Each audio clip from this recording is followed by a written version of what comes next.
Hello friends, ಈ ದಿನ ನಾನು ಫಿಶ್ ಕರಿ ಮಾಡ್ತಾಯಿದ್ದೇನೆ. ಈ ಫಿಶ್ಗೆ 3 ಥರದ ಹೆಸರಿದೆ. ಬೂತಾಯಿ, ತಾರ್ಲೆ, ತೂರಿ, ಈ ಥರ ಅದನ್ನು ಕರೀತಾರೆ. ನಾನು ಅದಕ್ಕೆ ತೂರಿ ಅಂತಲೇ ಹೇಳೋದು. ಈಗ ನಾನು 250 ಗ್ರಾಮ್ಸ್ ಫಿಶ್ನಿಂದ ನಿಮಗೆ ಸಾರು ಮಾಡಿ ತೋರಿಸ್ತೇನೆ.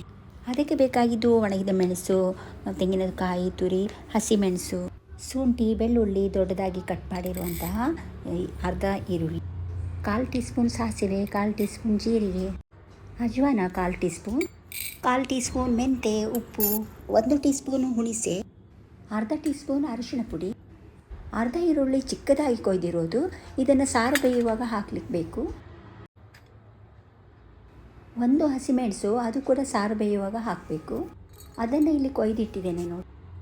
ಮತ್ತು ಸ್ವಲ್ಪ ಕರಿಬೇವಿನ ಸೊಪ್ಪು ಬೇಕು. ಕರಿಬೇವಿನ ಸೊಪ್ಪು ಮೀನು ಸಾರಿಗೆ ತುಂಬ ಇಂಪಾರ್ಟೆಂಟ್. ಮತ್ತು 1.5 ಟೀ ಸ್ಪೂನ್ ಕೊತ್ತಂಬರಿ ಬೀಜ ಸ್ವಲ್ಪ ಜಾಸ್ತಿನೇ ತೊಗೊಳ್ಬೇಕು. ಇಷ್ಟು ಇಂಗ್ರೀಡಿಯೆಂಟ್ಸ್ ನಮಗೆ ಈಗ ತೂರಿ ಸಾರು ಮಾಡಲಿಕ್ಕೆ ಬೇಕು. ಈಗ ಮಸಾಲೆ ಸಾಮಾನೆಲ್ಲ ನಾನು ಡ್ರೈ ಫ್ರೈ ಮಾಡ್ಕೊಳ್ತಾ ಇದ್ದೆ. ಮೊದಲು ನಾನು ಎಲ್ಲ ಮಸಾಲೆ ಸಾಮಾನುಗಳನ್ನು ಒಂದೊಂದಾಗಿ ಫ್ರೈ ಮಾಡ್ಕೊಳ್ತೇನೆ. ಒಂದು ಸಣ್ಣ ಬಾಟಲಿಯನ್ನು ನಾನು ಸ್ಟವ್ ಮೇಲೆ ಇಟ್ಟಿದ್ದೇನೆ, ಅದು ಬಿಸಿಯಾಗಿದೆ.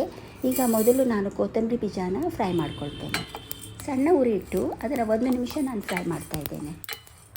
1 ನಿಮಿಷ ಆಗಿದೆ. ಈಗ ನಾನು ಅದನ್ನೆಲ್ಲ ತೆಗೆದು ಈಗ ಒಣಗಿದ ಮೆಣಸನ್ನು ನಾನು ಹುರಿಬೇಕು.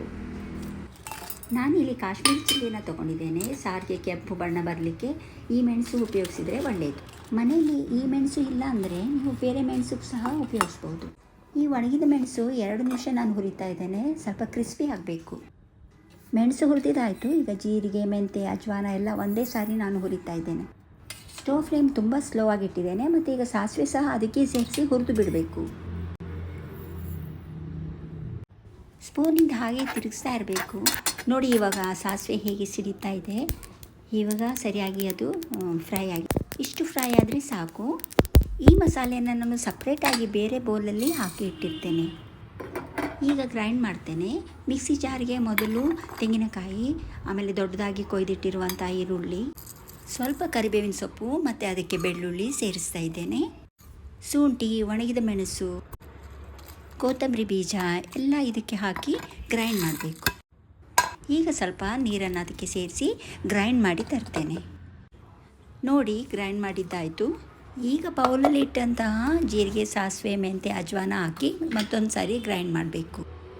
ಲಾಸ್ಟಲ್ಲಿ ಹುಣಸೆ ಹಣ್ಣು ಹಾಕಬೇಕು. ಅದನ್ನು ಸಹ ಗ್ರೈಂಡ್ ಮಾಡಾಯಿತು. ಈಗ ಮಸಾಲೆ ಎಲ್ಲ ರೆಡಿಯಾಗಿದೆ. ಮಡಿಕೆಯನ್ನು ಸ್ಟವ್ ಮೇಲೆ ಇಟ್ಟಿದ್ದಾಗಿದೆ. ಮಡಿಕೆ ಬಿಸಿ ಆಗ್ತಾಯಿದೆ. ಅದಕ್ಕೆ ಗ್ರೈಂಡ್ ಮಾಡಿದಂಥ ಎಲ್ಲ ಮಸಾಲೆಯನ್ನು ಹಾಕಿ ಕುದಿಸ್ಬೇಕು. ನೋಡಿ, ಸಾರು ಇಷ್ಟು ದಪ್ಪ ಇದ್ದರೆ ಸಾಕು. ನಾನಿಲ್ಲಿ ಇಬ್ಬರಿಗಾಗುವಷ್ಟು ಸಾರನ್ನು ನಾನು ಮಾಡ್ತಾಯಿದ್ದೆ. ಈಗ ಅದರಲ್ಲಿ ಚಿಕ್ಕದಾಗಿ ಕೊಯ್ದಿಟ್ಟಿದ್ನಲ್ಲ ಸಪ್ರೇಟಾಗಿ ಬೌಲಲ್ಲಿ, ಆ ಈರುಳ್ಳಿಯನ್ನು ಅದಕ್ಕೆ ಸೇರಿಸಿದ್ದೇನೆ. ಮತ್ತು ಕರಿಬೇವಿನ ಸೊಪ್ಪು ಹಾಕಿದ್ದೇನೆ, ಉಪ್ಪನ್ನು ಸಹ ಸೇರಿಸಿದೆ. ಈಗ ಅದರ ಮೇಲೆ ಒಂದು ಮುಚ್ಚಳವನ್ನು ಮುಚ್ಚಿ ಸಾರನ್ನ ಕುದಿಲಿಕ್ಕೆ ಬಿಡಬೇಕು. ಮಸಾಲೆ ಚೆನ್ನಾಗಿ ಕುದೀತಾ ಇದೆ. ಈಗ ನಾನು ಒಂದೊಂದಾಗಿ ಫಿಶನ್ನ ಅದಕ್ಕೆ ಸೇರಿಸ್ತಾ ಇದ್ದೇನೆ. ಹಾಗೆ ಮೀನು ಮತ್ತು ಮಸಾಲೆನ ಎಲ್ಲ ಮಿಕ್ಸ್ ಮಾಡ್ತಾಯಿದ್ದೆ. ಮತ್ತು 2 ತೂರಿ ಮೀನನ್ನ ನಾನು ಸಾರಲ್ಲಿ ಹಾಕಲಿಲ್ಲ, ಅದನ್ನು ಹುರಿಯೋಣ ಅಂತ ಇಟ್ಟಿದ್ದೇನೆ. ಈಗ ಮುಚ್ಚಳವನ್ನು ಮುಚ್ಚಿ ಅದನ್ನು 10 ನಿಮಿಷ ಸ್ಲೋ ಫ್ಲೇಮಲ್ಲಿ ಬೇಯಲಿಕ್ಕೆ ಬಿಡಬೇಕು. 10 ನಿಮಿಷ ಆಯಿತು. ಇವಾಗ ನಾನು ಮುಚ್ಚಳ ತೆಗೆದು ನೋಡುತ್ತೇನೆ. ವಾವ್, ಮೀನು ಸಾರು ರೆಡಿ. ಮೀನು ಮಸಾಲೆಯಲ್ಲಿ ತುಂಬ ಚೆನ್ನಾಗಿ ಬೆಂದಿದೆ. ಅದನ್ನು ಹಾಗೆ ಸ್ವಲ್ಪ ಹೊತ್ತು ಮುಚ್ಚಿಡಬೇಕು. 2 ತುರಿ ಮೀನು ಎತ್ತಿಟ್ಟಿದ್ದೆ, ಅದನ್ನು ಈಗ ಫ್ರೈ ಮಾಡ್ತೇನೆ. ಮಸಾಲೆ ಹಚ್ಚಿ ಆಯಿತು. ನೋಡಿ, ಒಂದನ್ನು ರವೆ ಹಾಕಿ ಫ್ರೈ ಮಾಡ್ತೇನೆ, ಇನ್ನೊಂದನ್ನು ಬರೀ ಮಸಾಲೆ ಹಾಕಿ ಫ್ರೈ ಮಾಡ್ತೇನೆ. ಮತ್ತು ಮೀನು ಫ್ರೈಗೆ ಹೇಗೆ ಮಸಾಲೆ ಮಾಡೋದು ಅಂತ ಇನ್ನೊಂದು ಸಾರಿ ನಾನು ಬೇರೆ ವಿಡಿಯೋ ಮಾಡಿ ನಿಮಗೆ ತೋರಿಸ್ತೇನೆ. ಎಲ್ಲ ರೆಡಿ ಆಯಿತು. ಈಗ ನಿಮಗೆ ಸರ್ವ್ ಮಾಡಿ ತೋರಿಸ್ತೇನೆ. ನೋಡಿ, ಇಲ್ಲಿ ನಾನು ಮೀನಿಗೆ ತಲೆ ಹಾಗೆ ಇಟ್ಟಿದ್ದೇನೆ, ತೆಗೆದು ಹಾಕಿದೆ. ನಿಮಗೆ ಇಷ್ಟ ಇಲ್ಲ, ತಲೆ ತಿನ್ನೋದಕ್ಕೆ ಮನಸ್ಸಿಲ್ಲ ಅಂದರೆ ನೀವು ಅದನ್ನು ಕಟ್ ಮಾಡಿ ಬಿಸಾಕ್ಬೋದು. ಈ ಮೀನಲ್ಲಿ ಮುಳ್ಳು ತುಂಬ ಇರ್ತದೆ, ಹುಷಾರಾಗಿ ತಿನ್ನಬೇಕು. ನೋಡಿ, ಎಲ್ಲ ರೆಡಿಯಾಗಿದೆ. ಮೀನು ಸಾರು ರೆಡಿ ಇದೆ. ಮತ್ತು ಮೀನು ಫ್ರೈ ಸಹ ನಾನು ರೆಡಿ ಮಾಡಿ ಇಟ್ಟಿದ್ದೇನೆ. ಅನ್ನ ಕೂಡ ರೆಡಿ ಇದೆ. ಈಗ ಊಟ ಮಾಡೋದೊಂದೇ ಬಾಕಿ. ಈ ರೆಸಿಪಿ ನಿಮಗೆ ಇಷ್ಟ ಆದರೆ ಖಂಡಿತ ಲೈಕ್ ಮಾಡಿ, ಕಮೆಂಟ್ ಮಾಡಿ, ಶೇರ್ ಮಾಡಿ, ಸಬ್ಸ್ಕ್ರೈಬ್ ಮಾಡೋದನ್ನು ಮರಿಬೇಡಿ. ಮುಂದಿನ ವಿಡಿಯೋದಲ್ಲಿ ನಾನು ನಿಮ್ಮನ್ನು ಇನ್ನೊಂದು ಸಾರಿ ಭೇಟಿ ಆಗ್ತೇನೆ. ಬಾಯ್.